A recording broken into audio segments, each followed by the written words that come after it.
எவ்வளோ காலங்கள் ஆனாலும் விமன் நிறைய எம்பவர்மெண்ட்டை நோக்கி யோசிச்சாலும் எவ்வளோ நம்ம வந்துட்டு அப்கிரேட் டெவலப்மெண்ட்னு பேசினாலும் இதெல்லாம் என்னங்க ஓரமாக தள்ளுங்க, நான் இன்னும் வரதட்சணை கொடுமைன்றது இருக்குங்க, டவுரி ஹராஸ்மெண்ட் இருக்குங்க, டொமஸ்டிக் வயலன்ஸ் இருக்குங்க அப்படிங்கிறதுக்கான சான்றாகத்தான் இங்கே இந்த கேசஸ் எல்லாமே பார்க்கப்படுது. அதை கேட்கும்போதே ரொம்ப உருக்கமாக இருக்குது. அதாவது யாருமே அந்த இறக்குற தருவாய் ஒரு நிமிஷத்தை தாண்டிட்டோம்னா நம்ம ஜெயிச்சிடலாம். ஆனால் எவ்வளோ வேதனையோட அந்த மருந்து சொல்லியிருந்தாங்க, எனக்கு மன வலிமை இல்லை, மன தைரியம் இல்லைன்னு. சாகிறதுக்கு எவ்வளோ தைரியம் வேணும்? துக்கமோ நஷ்டமோ கஷ்டமோ நீ அந்த வீட்டில் தான் அனுபவிச்சு ஆகணும் அப்படின்னு சொல்கிற சில பேரண்ட்ஸ் இருக்கும் போது இந்த மாதிரி ரொம்ப சாஃப்டான பெண்கள் இருந்தாங்கன்னா அவங்க எடுக்கிற முடிவு இதனால தான் இருக்கும். ஐபிஎன் நேயர்களுக்கு வணக்கம். எத்தனை வருடங்கள் ஆனாலும் பெண்களுக்கு நடக்கப்படுற இந்த கொடுமைகளுக்கு என்றைக்குமே அளவே கிடையாது. எந்த அளவுக்கு நம்ம இப்போ வேர்ல்டு அப்டேட்டடாக போயிட்டு இருந்தாலும் இன்றைக்கும் ஏதோ ஒரு மூலையில் நிறைய இடத்துல பெண்களுடைய உயிரிழப்பு, அதுவும் வரதட்சணை காரணமாக பெண்களுடைய உயிரிழப்பை நம்ம பார்த்துட்டே வரோம். அப்படி இன்னைக்கு எல்லாருடைய மனதையும் ஈர்த்த அந்த ஒரு கேஸ், எல்லாருக்கும் இன்றைக்கும் மனசளவில் உருக்கமாக இருக்கக்கூடிய அந்த கேஸ் தான் நம்ம கேட்டு தெரிஞ்சுக்கலாம். அட்வொகேட் பிரியதர்ஷினி அவர்கள்கிட்டேருந்து. வணக்கம். வணக்கம். இப்போ நீங்கள் பார்த்துருப்பீங்க, நீங்கள் ஒரு பாஷ் ட்ரெயினர், அதாவது பெண்களுக்காகவே நிறைய விஷயம் பண்ணுறீங்க. இப்போ லேட்டஸ்ட்டாக திருப்பூரில் அவ்வளோ கிராண்டாக கல்யாணம் பண்ணியிருக்காங்க. ஒரு 500 பவுன் நகை முதல்ல வரதட்சணை கேட்கறதுங்கிறதே தவறான ஒரு விஷயம். அதில் 500 பவுன் நகை கேட்டு 300 பவுன் கொடுத்ததாகவும் 200 பவுன் கொடுக்கல, 70 லட்சத்துக்கு லக்ஸுரிய காரு வீடுன்னு இவ்வளோ சொத்துக்கள் கொடுத்த பிறகும் ஒரு பொண்ணை ரொம்ப கொடுமைப்படுத்தி ஒரு குடும்பமே கொலை பண்ணியிருக்காங்க. அதாவது அவங்க தற்கொலை செஞ்சுக்கிட்டாலும் அதற்கு தூண்டுதலே அந்த குடும்பம். இதை பற்றின ஒரு விளக்கம் நேரம். கண்டிப்பா.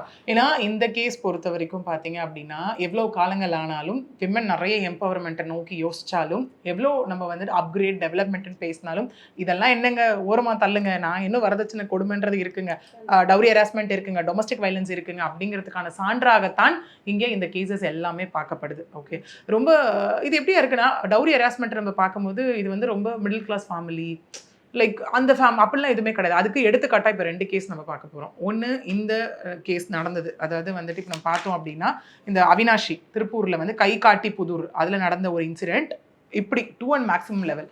இன்னொரு இன்சிடென்ட் நேற்று திருவள்ளூர், இன்னைக்கு திருவள்ளூரில் நடந்த ஒரு இன்சிடென்ட். இது ரெண்டுமே இப்படி இருக்கக்கூடிய ஒரு கேஸ். ஆக்சுவலி இது எப்படி இந்த கேஸ் எப்படி இருக்குன்னா 500 பவுன் பத்தலையா அப்படிங்கிற மாதிரி இருக்கும். இந்த கேஸ் எப்படி இருக்குன்னா 5 பவுனில் 1 பவுன் கொடுக்கலன்னு தற்கொலைக்கு தூண்டி அந்த பொண்ணு தற்கொலை பண்ணிட்டாங்க. ஓகே, அதான் 2 கேஸையும் நம்ம பார்க்கலாம். அது ஆக மொத்தம் ஒன்று தான். இன்னும் இதெல்லாம் ஊஞ்சப்பாடு இல்லை அப்படிங்கிறதுக்கான எவிடன்ஸ் தான் இந்த கேசஸ் எல்லாமே. சரி, இந்த கேஸில் என்ன நடந்தது அப்படின்னு பார்த்தோம்னா, நான் சொன்ன மாதிரி அந்த கைகாட்டி புதூர் அப்படிங்கிற பகுதியை சேர்ந்தவங்க அந்த ரிதன்யா, அவருடைய அப்பா அண்ணாதுரை, சொன்ன மாதிரி 3 பரம்பரை அளவுக்கு சொத்து இருக்கக்கூடிய ஒரு ஃபேமிலி. அதே ஈக்குவலாக அதே ஊரை சார்ந்த கவின்குமார் அப்படிங்கிற பர்சனுக்கு தான் இவங்கள மேரேஜ் பண்ணி வச்சாங்க. அவங்க அப்பா பேர் ஈஸ்வரமூர்த்தி, அம்மா பேர் இங்கே சித்ராதேவி. ரொம்ப கிராண்டாக கல்யாணம், 500 பவுனு, 70 லட்ச ரூபா மதிப்புள்ள காரு, இதெல்லாம் போட்டும் அவங்க அப்பா சொல்கிறாரு, என்னுடைய பெண் கல்யாணம் ஆன 10 நாள்லேயே கண்ணை கசக்கிட்டு வீட்டுக்கு வந்தால் முதல் தடவையாக. வரும்போது எல்லா பேரண்ட்ஸ் மாதிரியும் நாங்களும் அனுசரித்து போமா, சரியாயிடும் அப்படின்னு தான் சொல்லி அனுப்பணும். அதுக்கப்புறம் என் பொண்ணை நான் வான்னு கூப்பிட்டப்ப கூட பெரியவங்கலாம் வச்சு பஞ்சாயத்து பண்ணதுக்கப்புறம் என் பெண்ணு அங்கேயே இருந்துட்டான். ஓகே, அந்த பெண் அந்த ஆடியோ நோட்டு மட்டும் இன்னைக்கு இல்லைன்னா பெண்ணுடைய நிலைமை என்ன இருக்கும்? அந்த பொண்ணு பேர்ல அவதூறான ஒரு விஷயம், எவன் முடியாது போயிட்டா, எவனுக்காகவும் ப்ரீ மேரிட்டல் அஃபேர், எவனையா லவ் பண்ணா போயிட்டா வச்சா அப்படியே திருப்பி என்ன பொண்ணை வளர்த்து வச்சிருக்காங்க பாரு குடும்பம்னு சொல்லுவாங்களா மாட்டாங்களா? நிச்சயமா அந்த பொண்ணு ரொம்ப ஸ்மார்ட்டா பண்ணது அந்த விஷயம் தான். ஆக்சுவலி அதுலயும் அந்த பொண்ணு எவ்வளவு உருக்குமா லாஸ்டா நான் இந்த விஷயத்தை எங்கெங்க வச்சிருக்கேன், நகைகளை பணத்தை நீங்க எடுத்துக்கோங்கன்னு சொன்னதா இருக்கட்டும். அதை கேட்கும் போதே ரொம்ப உருக்கமா இருக்கு. அதாவது யாருமே அந்த இறக்குற தருவாய் ஒரு நிமிஷத்தை தாண்டிட்டோம்னா நம்ம ஜெயிச்சிடலாம்.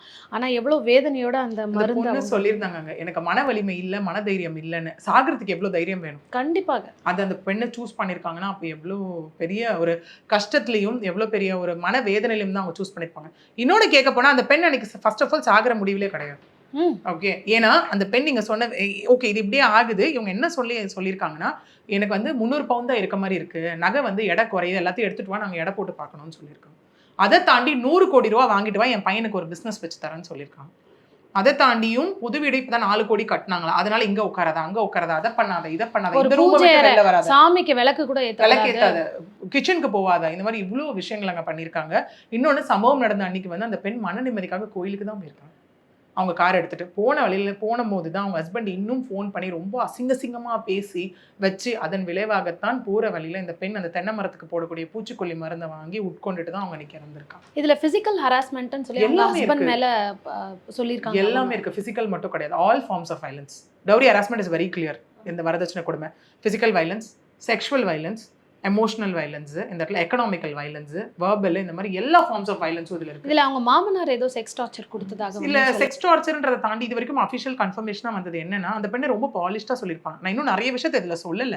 அதை தாண்டி நைட் ஆனா இந்த மாதிரி கவின் இவ்வளவு டார்ச்சர் பண்ணுவான், இவங்க என்ன மென்டல் டார்ச்சருக்கு உட்படுத்துறாங்க மாமனாரும் மாமியாரும் அப்படின்னு சொல்லிட்டு அந்த பொண்ணு வந்துட்டு என்னன்னா ரொம்ப இதுவா சொல்லியிருப்பாங்க, இதோட நான் என் லைஃப்பை முடிச்சுக்கிறேன், இதுதான் என் விதினும் நான் நினைச்சுக்கிறேன். இன்னும் எனக்கு சலிச்சு போச்சு, எப்போ பார்த்தாலும் பஞ்சாயத்துன்னு பண்ணி சேர்த்து விட்டு இன்னொரு வாழ்க்கை மேலேயும் எனக்கு வந்துட்டு உடன்பாடு இல்லை, ஒருவனுக்கு ஒருத்தி கான்செப்ட் தான் அப்படிங்கிற மாதிரி எல்லாமே அந்த பெண் வந்து அதில் பேசியிருப்பாங்க.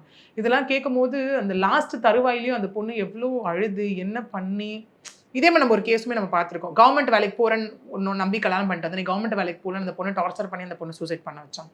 இந்த மாதிரி நிறைய கேசஸுமே நம்ம பார்த்துட்டு இருக்கோம். இதுலையும் அந்த பெண்ணுடைய உடலை வாங்க மறுத்து அங்கே வந்து போராட்டங்கள் ஆரம்பிச்சது குடும்பத்தினரால். ஆனால் அதுக்கப்புறம் என்ன சொன்னாங்கன்னா, ஆர்டிஓ விசாரணை இருக்குது, ஏன்னா கல்யாணம் 7 வருஷத்துக்குள்ளே இறந்துட்டு ஆர்டிஓ விசாரணை மேண்டேட்ரி. ஓகே, அது டவுரி ஹராஸ்மெண்ட் ப்ரிசம்ப்ஷன் இருக்குது அந்த இடத்துல. ஸோ அதனால டவுரி ஹராஸ்மெண்ட் இருக்கிறதுனால, டொமஸ்டிக் வயலன்ஸும் இருக்கிறதுனால, ஸோ நாங்கள் வந்துட்டு இந்த மாதிரி ஆர்டிஓ விசாரணைக்கு வந்து போட்டிருக்கோம். ஸோ அதை பார்த்துட்டு அடுத்த கட்ட நடவடிக்கை கண்டிப்பாக எடுக்கப்படும் அப்படின்னு உறுதி அளித்ததின் பேரில் தான் இன்னைக்கு வந்துட்டு இந்த விஷயம் இங்கே வந்து அவங்க கடந்து அந்த ரிச்சுவல்ஸ் எல்லாமே இங்கே போயிட்டு. இதுல வந்து திருமணம்னு பார்க்கும்போது ரொம்ப விசாரிச்சு, ரொம்ப நல்ல குடும்பம், பாரம்பரியமான குடும்பம்னு இதெல்லாம் விசாரிச்சு அவங்க அப்பா வந்து திருமணம் செஞ்சதா சொல்றாரு. அதையும் சொன்னாரு, ரொம்ப நல்ல குடும்பமா, ஒரே ஊருமா அப்படின்னு.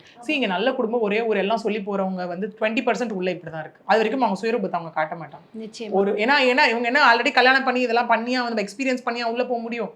கண்டிப்பா கிடையாது. உள்ள வரும்போது எப்படி ஆயிடும்னா, நீ என்ன வேணா இரு, எங்கேருந்து வேணா வா, நீ வானத்துல இருந்து கூட குதிச்சு வா, நீ தங்கமே பூசிக்கிட்டு வா, ஆனாலும் நீ பொண்ணுதான் அப்படிங்கிற கான்செப்ட். இங்க தவறு செய்யற பெண்களும் இருக்காங்க, இல்லைன்னு சொல்ல மாட்டேன். பட் ஒரு சிலர்னால எல்லாரும் பாதிக்கப்படக்கூடாது இல்லையா?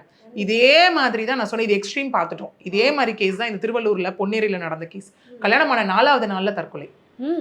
5 சவரன் நகை கேட்டிருக்காங்க, 4 சவரன் போட்டுட்டு வந்ததுக்காக அந்த பெண்ணை ரொம்ப டார்ச்சர் பண்ணி அந்த பொண்ணுக்கு வந்துட்டு மன உளைச்சல் கொடுத்ததுனால அந்த பொண்ணு தற்கொலை பண்ணிட்டாங்க. பெண்ணினுடைய குடும்பம் வந்து இங்க கம்ப்ளைண்ட் கொடுத்ததின் பேரில் அந்த பெண்ணினுடைய கணவர் பன்னீர் மற்றும் அவரது குடும்பத்தாரை கூப்பிட்டு போலீசார் இப்ப விசாரணை நடத்திட்டு இருக்காங்க. இவங்க எந்த குடும்பத்தை சேர்ந்தவங்க? இவங்க ரொம்ப ஒரு நார்மலான ஃபேமிலி. 5 சவரன் தான் மொத்த கல்யாணத்துக்கே பேசியிருக்காங்க. அந்த 5 சவரன்ல 1 சவரன் போடல. அப்போ யோசிச்சு பாருங்க. அதான் சொன்ன, எக்ஸ்ட்ரீம் டு எக்ஸ்ட்ரீம். இதுதான் விஷயம். இது ரெண்டுமே வந்து அரேஞ்ச் மேரேஜ் தான். காதல் திருமணம்ன்றது இந்த இடத்துல கிடையவே கிடையாது. இதுல என்னன்னா, காதல் மேரேஜோ அரேஞ்ச் மேரேஜோ அது எல்லாமே செகண்டரி. இங்க என்னன்னா, பெண்களுக்கு சொல்ல வேண்டிய விஷயம் இது முடிவல்ல. ஓகே, தயவு செஞ்சு இண்டிபெண்டா இருங்க. ஏன்னா இன்னைக்கு நம்ம நிறைய விஷயம் விமனா இருக்கும் போது பார்த்தோம் அப்படின்னா, நமக்கு இன்னைக்குமே என்னதான் ஹஸ்பண்டோ வந்து நம்மள அப்படியே ரொம்ப வாவா பார்த்துக்கிட்டாலும் நம்ம எண்ணங்கள் எல்லாம் பெற்றவர்களை நோக்கி மட்டும்தான் இருக்கும் இல்லையா? அப்படி இருக்கும் போது நமக்கு போறதுக்கு ஒரு அடைக்கலம் இருக்குன்னு சொல்லி பெத்தவங்க அந்த இடத்துல இருந்துட்டாங்கன்னு வச்சுக்கோங்க, பிரச்சனை இல்லை. பெத்தவங்களும் அந்த இடத்துல போயிட்டு நீ வாழ்ந்துதான் ஆகணும், அட்ஜஸ்ட் பண்ணி தான் ஆகணும். ஒரு குழந்தை பிறந்தா எல்லாம் சரியாயிரும். குழந்தை பிறந்ததுக்கு அப்புறம் குழந்தைக்காக வாழ்ந்துட்டு போ, பிடிக்குதோ பிடிக்கலையோ ஊருக்காக உலகத்துக்காக வாழ்ந்துட்டு போ. இந்த மாதிரி நிறைய கான்செப்ட்ஸ் இருக்கிறதுனால அதை ஏத்துக்க முடியாம உள்ள சொல்ல முடியும். இந்த பெண்ணே சொல்லியிருக்காங்களே, நிறைய விஷயத்த என்னால வெளில சொல்ல முடியல அப்படின்னு சொல்லியிருக்காங்க. இதனுடைய விளைவு தான் இன்னைக்கு ஒரு உயிர் போறது. ஆக்சுவலி சில பேரண்ட்ஸ் அந்த இடத்துல என்ன பண்ணுவாங்க, ஒருவேளை இப்படி பேசி வச்சா நார்மலா கன்வின்ஸ் பண்ணி நம்ம சேர்த்து வச்சுட்டோம்னா ஒண்ணா வாழ்ந்துருவாங்க. அது வந்து ஒரு எக்ஸ்டென்ட்க்கு தான். அதை கிராஸ் பண்ணி மனசு விட்டு போச்சுன்னா எல்லாமே விட்டு போயிடுவாங்க. கண்டிப்பா அதுதான் உட்கார வச்சு அட்லீஸ்ட் கேட்கணும். இது நாளைக்கு குழந்தைங்க வரைக்கும் கண்டிப்பா பாதிக்கும். அதை பார்த்து வளர்ற குழந்தைங்க என்ன ஆவாங்க, இன்னொரு டொமஸ்டிக் வயலன்ஸ் பண்றவங்களாவோ, இன்னொரு டவுரி ஹராஸ்மெண்ட் பண்றவங்களோ, அது எல்லாத்தையும் விட்டுறலாம். பெத்த அம்மாவே கூட பிறந்தவங்களே மதிக்க மாட்டாங்க. நீ என்ன நிறைய நீ குழந்தைங்க கேட்கறது, நீ என்ன உன் புருஷனை அடக்குனியா அப்படின்னு கேட்குற எத்தனையோ வீட்டுல இருக்காங்களா இல்லையா? கண்டிப்பா இருக்கு. இது எல்லாமே ப்ராக்டிக்கலா நம்ம பார்க்குற விஷயம். இந்த மாதிரி 1-2 கேசஸ் மட்டும் தான் ரெஜிஸ்டர் ஆகுது. மற்றது எல்லாமே ரெஜிஸ்டர் ஆகாம போகாத கேசஸ் எத்தனையோ இருக்கு இன்னைக்கு. இப்போ இந்த ரிதன்யா கவின்குமார் கேஸ்ல அவருக்கு மேக்ஸிமம் என்ன தண்டனை கிடைக்கும்? கண்டிப்பா, ஏன்னா இது கிரிமினல் நேச்சர் இல்லையா? இந்த இடத்துல இருக்கவங்க எல்லாம் சொல்லலாம் சூசைட் பண்ணிக்கிறது மிகப்பெரிய குற்றம். நான் சூசைட் பண்ண யாரு தூண்டுறா? இப்போ 3 கேட்டகரி. 1, இவர்தான் குற்றவாளி என்பது நிரூபணமானது பேஸ்ட் ஆன் த எவிடன்ஸ். இவர்தான் குற்றவாளி என்பது நிரூபணம் ஆகவில்லை பேஸ்ட் ஆன் த எவிடன்ஸ். இவர்தான் குற்றவாளி என்பதை நிரூபிக்க போதுமான ஆதாரங்கள் இல்லை. ஓகே, விச் மீன்ஸ் ஹாஸ்டல் விட்னஸா மாறுறது, இல்ல எவிடன்ஸ் எல்லாம். அங்கேயும் ப்ரெசம்ப்ஷன் ஃபேக்டர் இருக்கு. கல்யாணம் 7 வருஷத்துக்குள்ள இருந்தா ஹஸ்பண்ட் தான் இதுன்ற மாதிரி, ஆமா என் பொண்டாட்டி நான் சண்டை போட்டா போய் பண்ணிக்கோன்னா அவ பண்ணிக்கிட்டா அப்படிங்கிற மாதிரி எல்லாம் இருக்கு. பட் ஸ்ட்ராங் எவிடன்ஸ் இப்போ இந்த ஆடியோ நோட் இதுல இருக்கு. அது மாதிரி சித்ரா ஏதாவது ஒரு ஆடியோ நோட் கொடுத்துருக்கலாம். கொடுத்திருந்தா ஓகே. பெரிய எவிடன்ஸ் அந்த இடத்துல அது ஒரு லேக் ஆயிடுச்சு அவங்களுக்கு. ஏன்னா இது வந்து இன்னொரு டைங் டிக்ளரேஷனாக அது கருதப்படும். இது ஒருத்தவங்க சாகும் தருவாயில ஒரு விஷயம் சொல்றாங்கன்னும் போது அது எவ்வளோ முக்கியத்துவம் வாய்ந்ததா ஒரு கேஸ்க்கு இருக்குமோ அந்த அளவுக்கு எஃபெக்ட் இந்த கேஸ்ல இருக்கும். ஏன்னா இதுல கிரிமினல் நேச்சர் இருக்கு, கிரிமினல் ஆக்ட் உள்ள இருக்கு, அப்புறம் டொமஸ்டிக் வயலன்ஸ் ஆக்ட் இருக்கு, டவுரி ஹராஸ்மெண்ட் ஆக்ட் இருக்கு, இவ்வளவும் உள்ள இருக்கு. ஸோ நம்ம மேக்ஸிமம் பனிஷ்மெண்ட் தான் இதுல எதிர்பார்க்கலாம். நம்ம ஈவன் ப்ரூவ் ஆகும் பட்சத்தில் ஈவன் அரெஸ்ட்டுமே இந்த இடத்துல நிறைய வாய்ப்புகள் இருக்கு. கண்டிப்பா. ஏன்னா நேர்கள் வந்து உயிர் இல்லாத தங்கத்துக்கு கொடுக்குற மதிப்பு உயிரோட இருக்கிற பெண்களுக்கு யாருமே இன்னைக்கு எப்படி ஆயிடுச்சுன்னா ஒரு பொருளா தான் பாக்குறாங்க. எப்படின்னா தங்கம் ஒரு பக்கம், நீ எவ்வளவு சம்பாதிச்சு கொடுப்ப லைஃப்ல ஒரு கால்குலேஷன் போயிடும். என் பையனை நான் கவர்மெண்ட் ஜாப் படிக்க வச்சிருக்கேன், என் பையனை நான் இதுவாக்கியிருக்கேன் அதுவாக்கியிருக்கேன், அதே விஷயம் தான் அந்த பொண்ணையும் படிக்க வச்சு உங்களுக்கு கொடுக்குறாங்க. இன்னைக்கு எவ்வளவு ஆண்கள் வந்துட்டு டு பி ஃப்ராங்க் ஓப்பனா சரிம்மா நீ சம்பாதிக்கிறியா, உன்னை நம்பி தான் உன் ஃபேமிலி இருந்துச்சு இவ்வளவு நாளா, பாதியை கொடுத்துட்டு பாதி என்கிட்ட கூட எவ்வளவு பேர் சொல்றாங்க. அதர் ரெண்டு வர்ஸ் கேஸும் இருக்கு. சில பெண்கள் வந்து ஒரு ரூபா உன் குடும்பத்துக்கு கொடுத்த உன்னை டொமஸ்டிக் வயலன்ஸ்ல உள்ள போட்டுருவேன். போத் ஈக்குவல் இருக்கிறவங்களும் இருக்காங்க. அப்படி பார்த்தா நம்ம பெங்களூர் ஐடி இவரோட கேஸ் பார்த்தோம். அந்த இடத்துல women வந்து தப்பு பண்ணியிருக்காங்க. இப்போ கூட ஒரு லேட்டஸ்டா ஒரு கேஸ் பார்த்தோம். கல்யாணம் பண்ணிட்டு ஹஸ்பண்டை கொண்டு போய் அவங்க ஆள் வச்சு கொலை பண்ணியிருக்காங்க. இப்படி நிறைய விதமான கேஸ் நம்ம பார்த்துட்டு தான் இருக்கோம். இதுல இருக்கிற ஒரே ஒரு அவேர்னஸான விஷயம் என்னன்னா தற்கொலை அப்படிங்கிறது அதற்கு ஒரு தீர்வு கிடையாது. அதே மாதிரி பேரண்ட்ஸ் அட்லீஸ்ட் தயவு செஞ்சு காது கொடுத்து கேளுங்க, எதையும் திணிக்காதீங்க அந்த இடத்துல. அதுதான் நம்ம வந்து மெயினா பேரண்ட்ஸ்க்கு சொல்ல வேண்டிய விஷயம் இந்த இடத்துல. ஏன்னா எப்படியாவது ஒண்ணு அவங்க வாழ்ந்துருவாங்கன்றதை தாண்டி உயிரோட இருந்தா போதும்ல. இந்த இடத்துல நீங்க இந்த திணிக்க நாளைக்கு உங்க பொண்ணு இல்லாம போயிடுவாங்க. இப்ப அந்த வேதனை தானே அந்த பெற்றோர், என் குழந்தை வந்து உயிரோட என்கிட்ட இருந்திருக்கலாமே, இந்த பணக்காக என் குழந்தை எப்படி வேதனை. இப்ப காசு இருக்கு, என்ன பண்ண முடியும்? 3 தலைமுறைக்கு காசு இருக்கு. இப்ப யாருக்காக குற்ற உணர்ச்சி அவங்களை வாழ விடுமா லைஃப் லாங்? இப்ப விஜய் சித்ரா அவங்க கேஸ்லயும் அது என்ன வேணா இருந்துட்டு போட்டோம். அவங்க அப்பா அம்மா, அவங்க அப்பா என்ன ஆனாரு அதனால? அவங்க அம்மா தற்கொலை பண்ணிட்டாரு. அவரும் எவ்வளவு நடையா நடந்தாரு. அவங்க எப்படி வேணா இருக்கட்டும், அவங்க மேல என்னென்னமோ அலிகேஷன் வைக்கிறாங்க. அதை தாண்டி அப்பா அம்மான்ற ஒரு விஷயம் இருக்கு இல்லையா, அது வந்து ஒரு வேதனை, இழந்த வேதனையை தாண்டி அந்த குற்ற உணர்ச்சி அவங்களை வாழ விடாது. அதுதான் விஷயம் இந்த இடத்துல. ஏன்னா இந்த ஆடியோ நோட்டு ஒருவேளை எப்படி யோசிச்சு பார்க்கலாமே, அவங்க ஒரு பக்கம் சூசைட் பண்ணிக்காத கேட்டகரி, ஒரு பக்கம் சூசைட் பண்ணி இறந்துடுறாங்க, செகண்ட் மிட் இருப்பாங்க சூசைட் பண்ணி பொழைச்சிருவாங்க. ஆமா, அதுக்கப்புறம் அவங்க ஃபேஸ் பண்ற பிசிக்கல் மென்டல் ட்ராமா. அப்போ என்ன சொல்லுங்க இந்த சொசைட்டி, எதுக்கு நீ தற்கொலை முயற்சி பண்ண, நீ இருந்து அவனை கம்ப்ளைண்ட் கொடுத்துருக்கணும், கம்ப்ளைண்ட் கொடுத்தா புருஷனை அட்ஜஸ்ட் பண்ணி உனக்கு வாழ தெரியாதா? இப்போ இன்னைக்கு ஹஸ்பண்ட் வீட்லயே ஒரு லீகல் நோட்டீஸ் அனுப்பினாலோ இல்லை எதாவது பண்ணாலும் எதுக்காகன்னு யோசிக்க மாட்டேன்றாங்க. நீ கோர்ட்டு படி ஏறிட்டல்ல, நீ போலீஸ் ஸ்டேஷன் படி ஏறிட்டல்ல, அந்த கூட இருந்து ஸ்க்ரூ பண்ணி சரி மாமனார் மாமியார் கேரக்டரே விட்டுறலாம், புருஷனை நம்பி தான் அந்த வீட்டுக்கு அந்த பொண்ணு போறான். அவங்களே சப்போர்ட்டிவா இல்லை அப்படின்னா தென் யார் அந்த பெண்ணுக்காக இருப்பாங்க? இன்னைக்கு சில பேரண்ட்ஸும் என்ன பண்றாங்க, நீ கல்யாணம் ஆயிட்டு போயிட்டு அதாமா உன் வீடு சொல்றாங்களா? ஆமா, அதனாலதான் இன்னைக்கு இருக்கிற பெண்களுக்கு திருமணம் அப்படிங்கிற ஒரு விஷயத்துல நம்பிக்கை இல்லாம போறதுக்கு காரணம் ஆண்கள் மேலே வெறுக்கிறதுக்கான ரீசன் இதுதான். இன்னைக்கு அதாமா உன் வீடு, என்ன இருந்தாலும் நீ அனுசரிச்சு நடந்து, இது உன் வீடு இல்லாம எப்படி பெத்து வளர்த்து நம்ம வீடுன்னு நினைச்சு 25 வருஷம் 27 வருஷம் 30 வருஷம் வளர்ந்து இது கிடையாது. இனிமே நீ போறதுதான் உன் வீடு. துக்கமோ நஷ்டமோ கஷ்டமோ நீ அந்த வீட்டுல தான் அனுபவிச்சு ஆகணும் அப்படின்னு சொல்ற சில பேரண்ட்ஸ் இருக்கும் போது இந்த மாதிரி ரொம்ப சாஃப்டான பெண்கள் இருந்தாங்கன்னா அவங்க எடுக்கிற முடிவு இதுவாகத்தான் இருக்கும் இந்த இடத்துல. கண்டிப்பா இதை பத்தி ஒரு கிளாரிட்டி நல்லா கொடுத்துருக்கீங்க. அடுத்து வர ஒரு பெண்களுக்கு இனிமே இந்த மாதிரி ஒரு முடிவு வந்து நடக்காம இருக்கணும் அப்படிங்கறத நம்ம விரும்புறது. தொடர்ந்து இந்த கேஸ்ல இன்னும் என்னெல்லாம் திருப்பங்கள் வரப்போகுது அப்படிங்கறத நம்ம தொடர்ந்து இருந்து வெயிட் பண்ணி பார்க்கலாம். அருமையான ஒரு விளக்கம். நன்றி.